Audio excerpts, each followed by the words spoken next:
बौद्ध धर्म। अगला क्वेश्चन है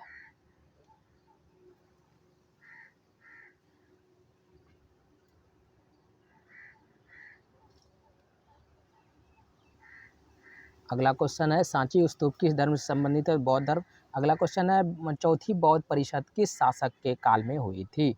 चौथी बौद्ध परिषद जो हुई थी वो कनिष्क के शासक काल में हुई थी। कनिष्क जो है आप इससे रख सकते हैं, अगर फर्स्ट पूछा जाए तो फर्स्ट में आ जाएगा आपका अशोक, ठीक है, अशोक। सेकंड में आपका हो जाएगा, इसका शॉर्ट है के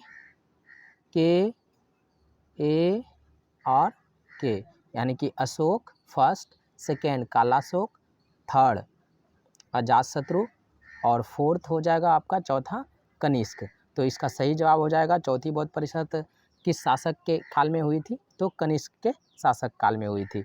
नेक्स्ट क्वेश्चन पे हम लोग चलते हैं।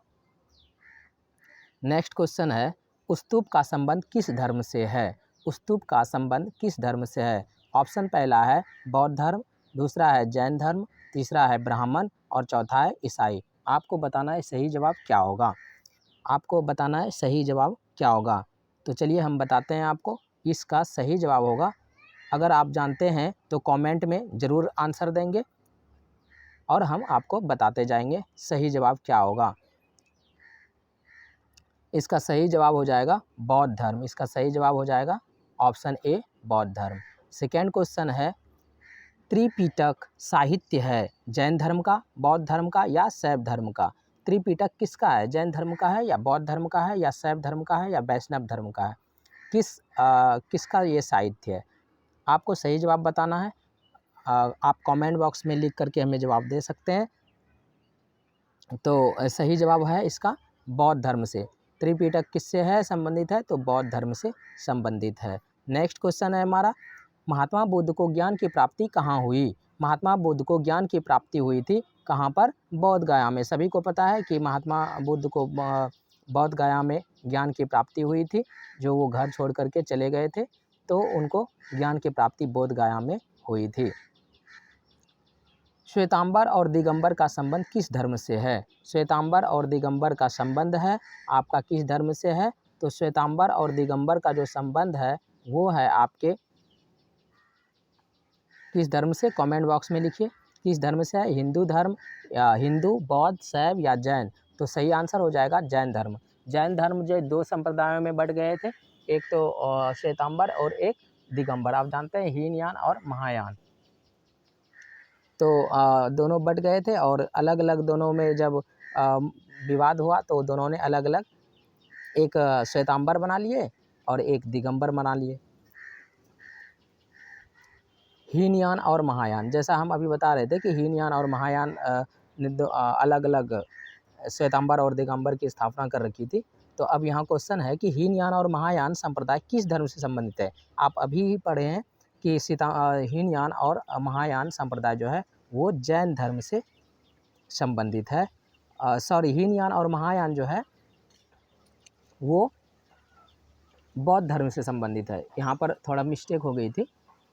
श्वेतांबर और दिगंबर जो है वो जैन धर्म से है, लेकिन हीनयान और महायान जो है वो है आपके बौद्ध धर्म से। तलवंडी में किस प्रसिद्ध संत का जन्म हुआ था? तो तलवंडी में जो प्रसिद्ध संत थे वो जो जन्म हुआ था सर उनका हुआ था गुरु नानक का। किनके? गुरु नानक देव के जन्म हुए थे। तो इसका सही जवाब हो जाएगा गुरु नानक। इनका सही जवाब होगा गुरु नानक। नेक्स्ट क्वेश्चन पे चलते हैं और नेक्स्ट क्वेश्चन है हमारा बौद्ध ग्रंथ त्रिपिटक की रचना हुई थी। अभी आप पढ़े कि बौद्ध ग्रंथ जो त्रिपिटक है उसकी रचना जो हुई थी उसकी रचना, पहला ऑप्शन है महात्मा बुद्ध के जन्म से पूर्व हुई थी, या महात्मा बुद्ध के निर्वाण प्राप्त करने के बाद हुई थी, या महात्मा बुद्ध के जीवन काल में हुई थी, या इनमें से कोई नहीं। तो सही आंसर हो जाएगा इसका महात्मा बुद्ध के निर्वाण प्राप्त करने के बाद, यानी कि जब उनको निर्वाण प्राप्त हो गया तब बौद्ध ग्रंथ त्रिपिटक की रचना की गई थी।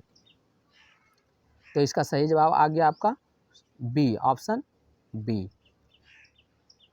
नेक्स्ट क्वेश्चन पे हम चलते हैं और नेक्स्ट क्वेश्चन है सूत विभाग खंडका परिवार ये 3 भाग हैं। किसके हैं? विनय पिटक के हैं या सूत पिटक के हैं या अभिधम पिटक के हैं या फिर इनमें से कोई नहीं। तो ये जो है विनय पिटक के हैं। सूत विभाग खंड का परिवार ये 3 भाग हैं और ये विनय पिटक के हैं। नेक्स्ट क्वेश्चन पे बात करें तो इसका आंसर हो जाएगा आप विनय पिटक। ठीक है। नेक्स्ट क्वेश्चन पे बात करें तो निम्न में से किस वेद में 10 मंडल, 1028 सूक्त तथा 10,580 ऋचाएँ हैं? आप सभी को पता होना चाहिए। अगर आप इतिहास पढ़ रहे हैं और इनके स्टूडेंट हैं तो बिल्कुल कमेंट बॉक्स में लिखेंगे आप कि किस वेद से हैं। और ये सभी लोग लगभग लोग जानते हैं ये ऋग्वेद से हैं। और सबसे बड़ा वेद अगर पूछा जाए आपको तो ये ऋग्वेद ही है। और गायत्री मंत्र का भी उल्लेख ऋग्वेद में ही किया गया है। आंसर भी देख लेते हैं एक बार। ए आंसर क्या है इनका? ए यानी कि ऋग्वेद। आगे देखिए नेक्स्ट क्वेश्चन है महावीर ने पार्श्वनाथ के सिद्धांतों में नया सिद्धांत क्या जोड़ा? अहिंसा जोड़ा था या ब्रह्मचर्य जोड़ा था या सत्य या अपरिग्रह? क्या जोड़े थे? तो सही आंसर हो जाएगा इनका ब्रह्मचर्य। क्या महावीर ने पार्श्वनाथ के सिद्धांत में नया सिद्धांत जो जोड़ा था वो ब्रह्मचर्य जोड़े थे। नेक्स्ट क्वेश्चन है कौन सा उपनिषद अथर्ववेद से संबंधित नहीं है? प्रश्न उपनिषद या मुंडक उपनिषद या मांडुक्य उपनिषद या श्वेताश्वर उपनिषद? तो इसका सही आंसर हो जाएगा आपका श्वेताश्वर उपनिषद। श्वेताश्वर उपनिषद यानी कि ऑप्शन नंबर डी सही जवाब होगा। नेक्स्ट क्वेश्चन है आप लोग कमेंट बॉक्स में जवाब देते रहें जो उसके बाद हम भी आपको आंसर बताते रहेंगे। तो नेक्स्ट क्वेश्चन है आत्मा का पुनर्जन्म मुख्य विषय। आत्मा का पुनर्जन्म मुख्य विषय वो कहाँ का है? ऐतरेय उपनिषद का है या कौशितकी उपनिषद का है या तैतरीय उपनिषद का है या फिर केनोपनिषद का है? तो इसका सही जवाब आपका हो जाएगा, इसका सही जवाब होगा कौशितकी उपनिषद का है। ये किसका है? कौशितकी उपनिषद का है। भगवान बुद्ध के अष्टांगिक मार्ग में कौन सा सिद्धांत नहीं था? भगवान बुद्ध के अष्टांगिक मार्ग में कौन सा सिद्धांत नहीं था? पहला सम्यक दृष्टि, सम्यक वाक, सम्यक चरित्र और सम्यक स्मृति। आप बता सकते हैं कि सम्यक दृष्टि भी भगवान बुद्ध बोले थे और यहाँ पर सम्यक दृष्टि है, बी है सम्यक वाक या फिर सम्यक चरित्र और सम्यक स्मृति। अगर आप आंसर जानते हैं तो कमेंट बॉक्स में ए बी सी या फिर डायरेक्ट जो भी है जैसे सम्यक दृष्टि सम्यक वाक लिख सकते हैं तो लिखें या फिर ABC लिख करके भी आंसर आप दे सकते हैं। तो इसका सही जवाब हो जाएगा सम्यक चरित्र, जो भगवान बुद्ध के अष्टांगिक मार्ग में के सिद्धांत में नहीं था, सम्यक चरित्र। नेक्स्ट क्वेश्चन है प्रारंभिक बौद्ध धार्मिक ग्रंथ किस भाषा में लिखे गए हैं? प्राकृत में, पाली में या फिर संस्कृत में या अपभ्रंश में? प्रारंभिक बौद्ध धार्मिक ग्रंथ जो लिखे गए थे वो लिखे गए थे पाली में। सबको पता है पाली में लिखे गए थे। नेक्स्ट क्वेश्चन है बुद्ध के उपदेशों का संकलन है बुद्ध चरित्र में या सूत पिटक में या अभिधम पिटक में या विनय पिटक में? तो बुद्ध के उपदेशों का जो संकलन है वो विनय पिटक में है। कौन सा? विनय पिटक में है। विनय पिटक सही जवाब होगा। उसके बाद निम्नलिखित विद्वानों में से कौन सा सर्वप्रथम भारत आया? फैनसंग आए थे, इब्न बतूता आए थे या मार्को पोलो आए थे या फायान आए थे? तो आप जानते हैं कि विद्वानों में से सर्वप्रथम जो भारत आने वाले व्यक्ति थे वो थे फायान। कौन थे? वो थे फायान थे, वो फायान थे। ठीक है। नेक्स्ट क्वेश्चन है कि बुद्ध का सारनाथ में दिया गया प्रथम प्रवचन क्या कहलाया? धर्म परिवर्तन कहलाया या धर्म चक्र परिवर्तन कहलाया, धर्म समागम या मध्य समागम? तो इसका सही जवाब हो जाएगा धर्म चक्र परिवर्तन। क्या कहलाया? धर्म चक्र परिवर्तन। नेक्स्ट क्वेश्चन पे जाते हैं और महात्मा बुद्ध को महापरिनिर्वाण प्राप्त हुआ कपिलवस्तु में हुआ था या पाटलिपुत्र में हुआ था या कुशीनगर में हुआ था या गया में हुआ था? तो आप जानते हैं कि महापरिनिर्वाण जो भगवान बुद्ध को हुआ था वो कुशीनगर में हुआ था। आंसर देख लेते हैं, सी है। और ये कुशीनगर में एक ऐसे व्यक्ति के यहाँ भोजन उन्होंने कर लिए थे जो विषाक्त भोजन थे और वहाँ पर भोजन करने से उनकी तबीयत खराब हो गई और डेथ हो गई थी। नेक्स्ट क्वेश्चन है बौद्ध साहित्य मुख्य रूप में लिखा गया था संस्कृत में, पाली में, प्राकृत में या हिंदी में। तो सबको पता है कि बौद्ध साहित्य पाली में लिखे गए थे, तो इसका सही जवाब हो जाएगा पाली। नेक्स्ट क्वेश्चन है बौद्ध मत जैन मत का उदय हुआ 5वीं शताब्दी ईसा पूर्व में या 6ठी शताब्दी ईसा पूर्व में या 2री शताब्दी ईसा पूर्व में या 1ली शताब्दी ईसा पूर्व में। तो इसका सही जवाब हो जाएगा 6ठी शताब्दी ईसा पूर्व में। नेक्स्ट क्वेश्चन है निम्नलिखित में से कौन सा ग्रंथ अलौकिक जनपदों के मौजूद होने का उल्लेख करता है? सूत पिटक, अभिधम पिटक या विनय पिटक या सभी। तो इसका सही जवाब हो जाएगा अभिधम पिटक। इसका सही जवाब क्या होगा? अभिधम पिटक हो जाएगा। बौद्ध ग्रंथ में बुद्ध के समय कितने जनपदों के मौजूद होने का उल्लेख मिलता है? 8, 16, 6, 10 या फिर कुछ नहीं। तो इसका सही जवाब हो जाएगा 6। कितने? 6। बौद्ध ग्रंथ में बुद्ध के समय जो जनपदों के मौजूद होने के उल्लेख मिलते हैं वो 6 जनपद होने के उल्लेख मिलते हैं। बौद्ध साहित्य में 6 महानगरों का संदर्भ आता है, निम्न में से कौन उसमें शामिल नहीं था? राजगृह और चंपा, काशी और श्रावस्ती, साकेत और कौशाम्बी या उज्जैनी और तोसली। तो इसका सही जवाब हो जाएगा आपका काशी और श्रावस्ती। सही जवाब हो जाएगा काशी और श्रावस्ती। ऋग वैदिक कालीन लोग किसकी पूजा करते थे? आप सबको पता है कि ऋग वैदिक कालीन जो लोग थे वो पूजा करते थे किसकी? प्रकृति की पूजा करते थे। किसकी पूजा करते थे? प्रकृति की पूजा करते थे। उत्तर वैदिक काल के अंत तक किसकी पूजा होने लगी? उत्तर वैदिक काल तक ब्रह्मा, विष्णु, महेश ये सारे लोगों की पूजा होने लगे थे। नेक्स्ट क्वेश्चन पे चलते हैं। बुद्ध चरित्र की रचना किसने की थी? तो सब लोग जानते हैं कि बुद्ध चरित्र जो की रचना जो की थी वो किसने की थी? अश्वघोष ने। बुद्ध चरित्र की रचना किसने की थी? अश्वघोष ने। राइटर से भी क्वेश्चन पूछे जाते हैं, इसलिए आप लोगों को ध्यान रखना है कि ये सब जैसे अभिज्ञान शकुंतलम कालिदास, ये कौन लिखे हैं? अभिज्ञान शकुंतलम कालिदास ने लिखे हैं। तो यहाँ पर अभिज्ञान शकुंतलम और अभिज्ञान शकुंतलम जो लिखे हैं वो कालिदास लिखे हैं। और ये हर्षचरित्र बाणभट्ट और बुद्ध चरित्र अश्वघोष और आपका अर्थशास्त्र जो है वो चाणक्य। तो आपका इस क्वेश्चन का सही जवाब होगा अश्वघोष। सांची मध्य प्रदेश के किस जिले में स्थित है? तो ये सर रायसेन जिले में स्थित है। कौन सा जिला में? रायसेन जिले में स्थित है। निम्न में से गौतम बुद्ध के शिष्य थे आनंद एवं उपाली थे या कश्यप थे या सारिपुत्र एवं गौद्रलायन थे या इनमें से सभी? तो इनमें से सभी हो जाएंगे। गौतम बुद्ध के शिष्य आनंद एवं उपाली भी थे, कश्यप भी थे, सारिपुत्र एवं गौद्रलायन भी थे। इनमें से सभी थे।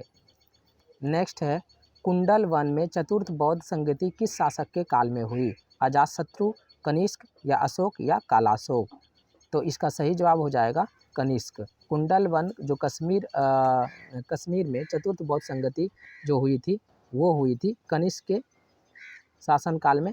जैसा हमने आपको अभी बताए थे कि आपको याद रखना है